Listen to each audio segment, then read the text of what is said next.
যদি আপনি কারোর সাথে বাজে ব্যবহার করেন, তিনটা অঘটন আপনার লাইফে ঘটবে। Number one, people will lose respect for you. মানুষের মনে যে আপনার জন্য সম্মানটা ছিল, ভালোবাসা ছিল, এটা মানুষ অটোমেটিক্যালি হারায় ফেলবে। যখন আপনি কারোর সঙ্গে মিসবিহেভ করবেন, খারাপ ব্যবহার করবেন, রুড বিহেভ করবেন, তার হৃদয়ে যে আপনার জন্য একটা রেসপেক্ট ছিল, সম্মান ছিল, এটা অটোমেটিক্যালি হারায় যাবে। কারণ এই যে মুখ দিয়ে আমরা আঘাত করি মানুষকে কথা দিয়ে, ये बहुत बड़ा जख्म है, ये बहुत बड़ा जख्म है। जराहात السنان لها الثياب ولا يلتم ما جرح اللسان।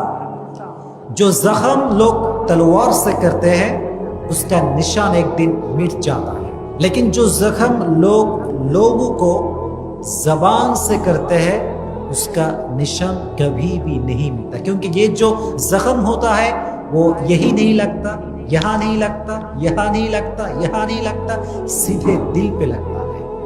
মানুষ যখন মানুষকে কথা দিয়ে আঘাত করে, তো এটার যে আঘাতের দাগটা পড়ে, এই দাগটা কোনোদিন মুছে ফেলা সম্ভব হয় না। এটা একদম দিলে আঘাত করে।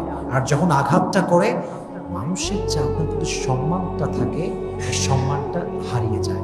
এজন্য কখনো কারোর সাথে মিসবিহেভ করবেন না, বাজে ব্যবহার করবেন না। রাজি আছেন ইনশাআল্লাহ? This is number one danger. Number two, যে বিষয়টা ঘটে সেটা খুব বেশি মারাত্মক। আল্লাহ আমাদের সবাইকে হেফাজত করবে। আপনার সকলেই পড়েন আমিন।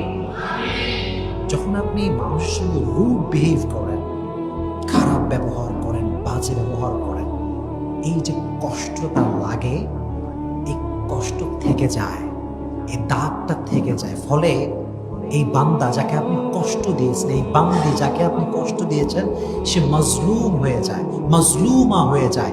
ফলে তার হৃদয় থেকে একটা অদৃশ্য বদদোয়া বের হয়, যেটা সে মুখ দিয়ে করে না, এটা অটোমেটিক্যালি বের হয়ে যায়। আর যদি কোনো মজলুমের হৃদয়ের কষ্ট থেকে কোনো বদদোয়া বের হয়ে যায়, ইত্তাকি দাওয়াতাল মাজলুম ফাইন্নাহা লাইসা বাইনাহা ওয়া বাইনাল্লাহি হিজাব। রাসূল করিম সাল্লাল্লাহু আলাইহি ওয়াসাল্লাম বলেছেন, তোমরা মাজলুমের বদদোয়াকে ভয় করো, কারণ তার দোয়া এবং আল্লাহর মাঝে কোনো প্রকার কোনো দেওয়াল হয় না। তার দোয়াটা সোজা আরশে আজিমে গিয়ে নক করে। জোরে সোরে পড়েন আল্লাহু আকবার।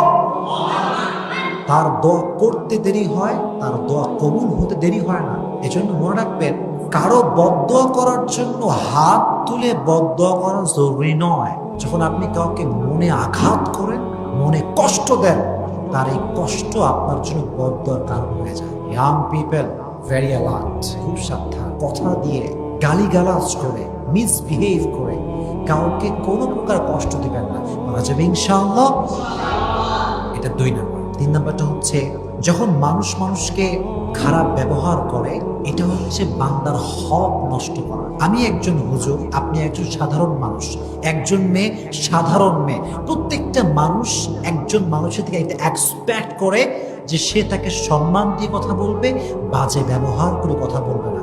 সো আপনি যখন বাজে ব্যবহার করে কথা বলছেন অকারণে, কোনো কারণ ছাড়া, তখন আপনি তার হক নষ্ট করছেন। আর এই হক নষ্ট করতে করতে যদি মরে যান, জীবনে হাজারটা গুনাহ করেছেন, জেনা করেছেন, সুদ খেয়েছেন, ঘুষ খেয়েছেন, আল্লাহ সব গুনাহ মাফ করতে পারে। বিকজ এটা হচ্ছে হকুল্লাহ, এটা হচ্ছে আল্লাহর হক। আল্লাহ চাইলে মাফ করতে পারে, কিন্তু বান্দার হক, বান্দা যতক্ষণ পর্যন্ত মাফ না করে ততক্ষণ পর্যন্ত এটা মাফ হয় না।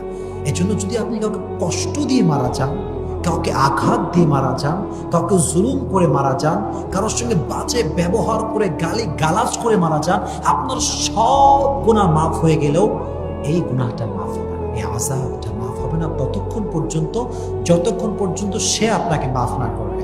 এই জন্য আল্লাহ রাব্বুল আলামিন সবাইকে বাজে ব্যবহার করার থেকে হেফাজত করুন। সকলেই জোরে সোরে পড়েন আমিন। আর যার সঙ্গে বাজে ব্যবহার করছেন, আপনি অনেক বাজে ব্যবহার করছেন, অনেক কষ্ট দিচ্ছেন, অনেক অত্যাচার করছেন, অনেক জুলুম করছেন, কিন্তু সে কিচ্ছু বলছে না, সে একদম চুপ, তাকে আপনি দুর্বল ভাববেন না। সে হচ্ছে সবচেয়ে বেশি শক্তিশালী মানুষ, যে আপনার হাজার গালি শুনে মুচকি হাসি দেয়, যে আপনার হাজার কষ্ট দেওয়ার পরে আপনাকে ভালোবাসে, যে আপনার হাজার অবহেলার পরে আপনাকে সম্মান করে, তাকে আপনি দুর্বল মনে করবেন না। সে হচ্ছে সবচাইতে শক্তিশালী ব্যক্তি, সে হচ্ছে সবচাইতে শক্তিশালী পুরুষ, সে সবচাইতে শক্তিশালী নারী, কারণ তার কাছে ধৈর্যের মতো সবচাইতে বড় হাতিয়ার আছে। সুবহানাল্লাহ পড়েন। আর এই ধৈর্য রেখে যে মরে যাবে, যে আপনার কষ্ট, অবহেলা, গালি গালাজ এটাকে সহ্য করতে করতে মারা যাবে, ধৈর্য ধারণ করতে করতে করতে করতে মারা যাবে,